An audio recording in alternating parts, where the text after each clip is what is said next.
అంతిమ దైవ గ్రంథం ఖుర్ఆన్ 11 సూరా హూద్.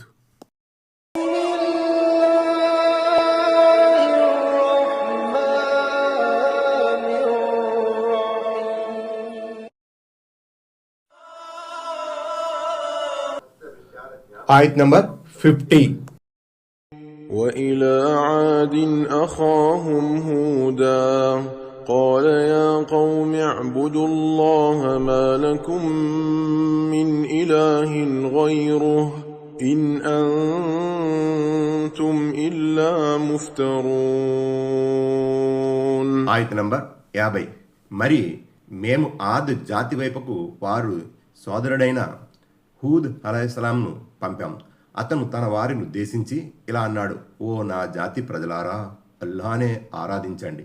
ఆయన తప్ప మీకు మరో ఆరాధ్యుడు లేడు. మీరు కల్పించేవన్నీ అబద్ధాలు తప్ప మరేమీ కావు. 80.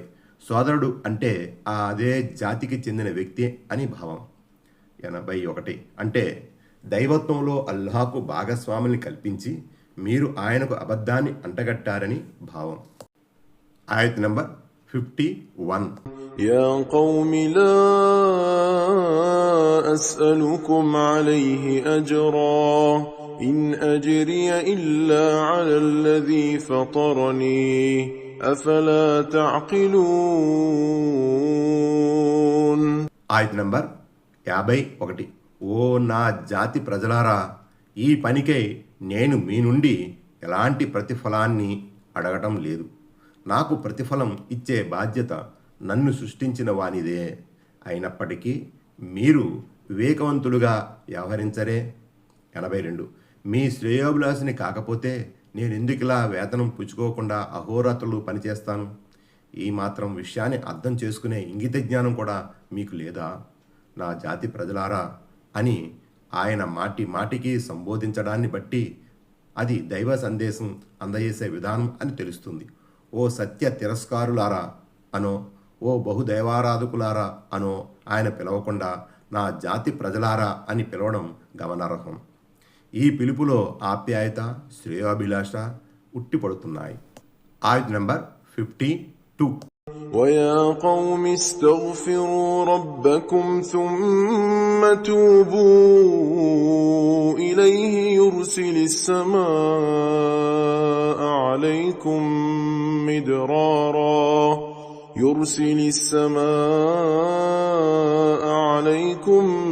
مدرارا ويزدكم قوة إلى قوتكم ولا تتولوا مجرمين.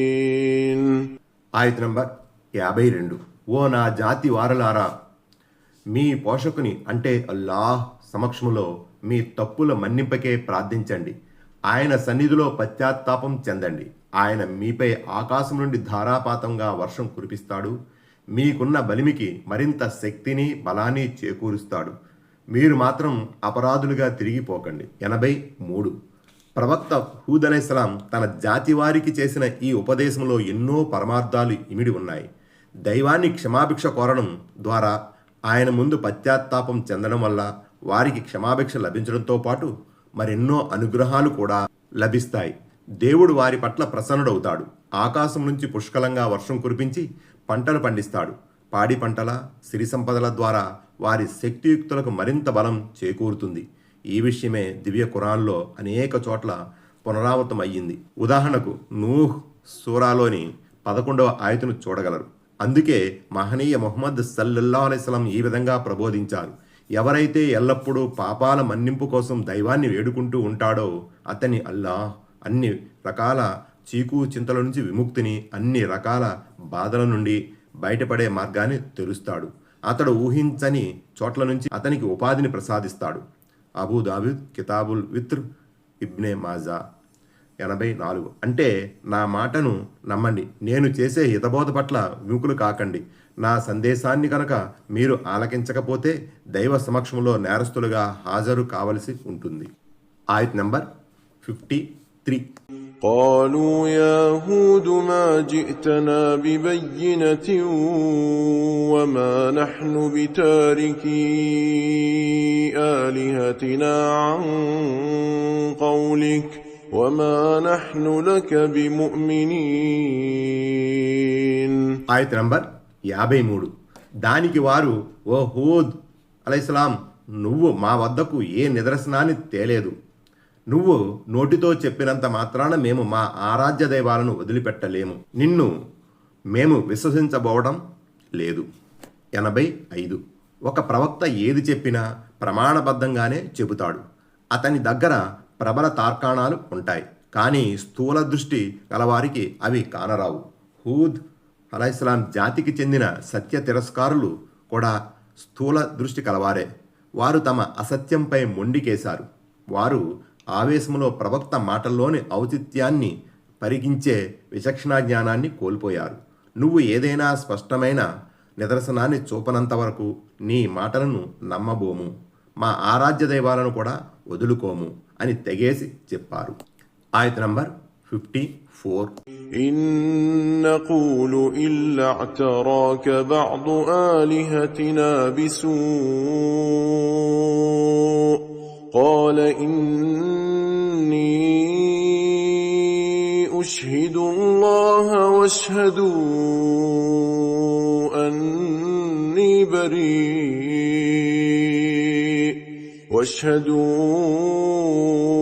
أني بريء مما تشركون. ఆయత నంబర్ 54. పైగా మా ఆరాధ్య దైవాలలో ఎవరో నిన్ను ఏదైనా వ్యాధి గురిచేసి ఉంటారని మేము అనుకుంటున్నాం అని వారు పలికారు. అప్పుడు హూద్ అలైహిస్సలాం ఇలా సమాధానమిచ్చాడు, అల్లాహ్ తప్ప మీరు భాగస్వాములుగా నిలబెట్టే వారందరితో నేను విసుగెత్తిపోయాను. వారితో నాకెలాంటి సంబంధం లేదు. నేను ఈ విషయానికి అల్లాహ్ను సాక్షిగా పెడుతున్నాను. మీరు కూడా దీనికి సాక్షులుగా ఉండండి. 86. అంటే నువ్వు మా దేవీ దేవతలను పదే పదే కించపరుస్తూ మాట్లాడుతుండటం వల్ల అవి గ్రహించాయి. వాటిలో ఏదో ఒక దేవత నిన్ను పట్టుకుని పిచ్చివాణ్ణిగా చేసేసి ఉంటుంది. నీ మతి చెడిపోయింది అంటూ వాళ్ళు హజరత్ నూహ్ అలైహిస్సలాంను చులకన చేశారు. ఈ రోగం నేటి ముస్లిం సమాజంలో కూడా కొంతమందిలో ఉంది. చనిపోయిన పుణ్యపురుషులు ఏ శక్తి కలిగి ఉండరు అని అంటే వారు ఒప్పుకోరు. పైగా ఆ పుణ్యపురుషుల వల్ల ఈ విధంగా మర్యాదగా మాట్లాడినందుకు వారు శపిస్తారని, ఆపదలు గురి చేస్తారని చెబుతారు. దేవుడు ఈ దుష్ట పోకడల నుంచి, అబద్ధాల బారి నుంచి మనందరినీ రక్షించుగాక. ఆమీన్. 87. మీ దేవుళ్ళు నన్ను పిచ్చివాణ్ణిగా చేశాయన్న మీ అనుమానంలో ఎలాంటి వాస్తవం లేదు. లాభ నష్టాలు చేకూర్చే శక్తి అసలు వాటికి ఉంటే కదా. మీ చిల్లర దేవుళ్లతో విసుగెత్తిపోయాను అని హజరత్ హూద్ అలైహిస్సలాం చెప్పారు.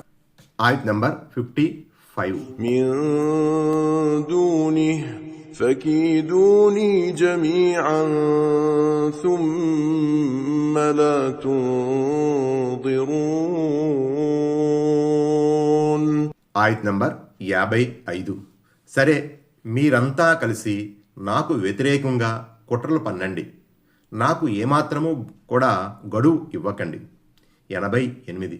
మీరు పూజించే ఈ చిల్లర దేవుళ్ళు ఏదైనా చేయగలుగుతాయన్న వాదనలో మీరు సత్యవంతులే అయితే రండి, మీరు మీ దేవుళ్ళు కలిసి నాకు వ్యతిరేకంగా ఏ వ్యూహాన్ని రచిస్తారో రచించండి అని హూద్ అలైహిస్సలాం చెప్పారు.